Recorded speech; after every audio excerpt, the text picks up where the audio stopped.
Deuteronomy chapter 5.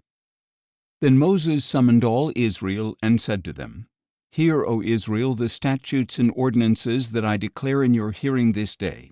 Learn them and observe them carefully. The Lord our God made a covenant with us at Horeb. He did not make this covenant with our fathers, but with all of us who are alive here today. The Lord spoke with you face to face out of the fire on the mountain.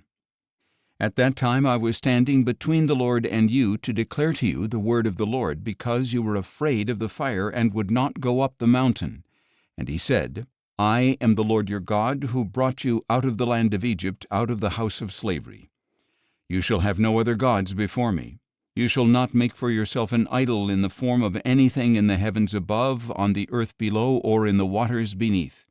You shall not bow down to them or worship them. For I, the Lord your God, am a jealous God, visiting the iniquity of the fathers on their children to the third and fourth generations of those who hate me, but showing loving devotion to 1,000 generations of those who love me and keep my commandments. You shall not take the name of the Lord your God in vain, for the Lord will not leave anyone unpunished who takes his name in vain. Observe the Sabbath day by keeping it holy, as the Lord your God has commanded you.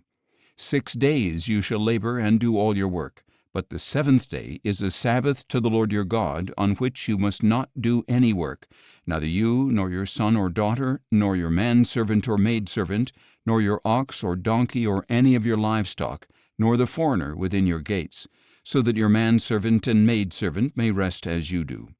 Remember that you were a slave in the land of Egypt, and that the Lord your God brought you out of there with a mighty hand and an outstretched arm. That is why the Lord your God has commanded you to keep the Sabbath day. Honor your father and your mother, as the Lord your God has commanded you, so that your days may be long and that it may go well with you in the land that the Lord your God is giving you. You shall not murder. You shall not commit adultery. You shall not steal. You shall not bear false witness against your neighbor. You shall not covet your neighbor's wife. You shall not covet your neighbor's house or field, or his manservant or maidservant, or his ox or donkey, or anything that belongs to your neighbor. The Lord spoke these commandments in a loud voice to your whole assembly out of the fire, the cloud, and the deep darkness on the mountain. He added nothing more. And he wrote them on 2 tablets of stone and gave them to me.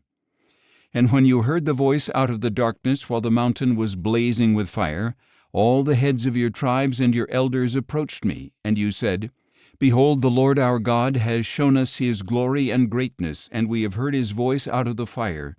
Today we have seen that a man can live even if God speaks with him. But now, why should we die?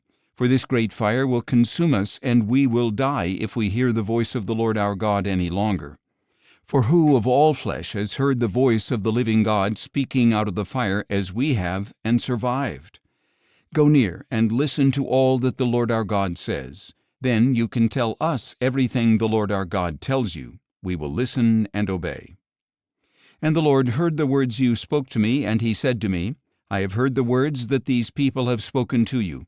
They have done well in all that they have spoken. If only they had such a heart to fear me and keep all my commandments always, so that it might be well with them and with their children forever. Go and tell them, Return to your tents, but you stand here with me, that I may speak to you all the commandments and statutes and ordinances you are to teach them to follow in the land that I am giving them to possess. So be careful to do as the Lord your God has commanded you. You are not to turn aside to the right or to the left. You must walk in all the ways that the Lord your God has commanded you, so that you may live and prosper and prolong your days in the land that you will possess.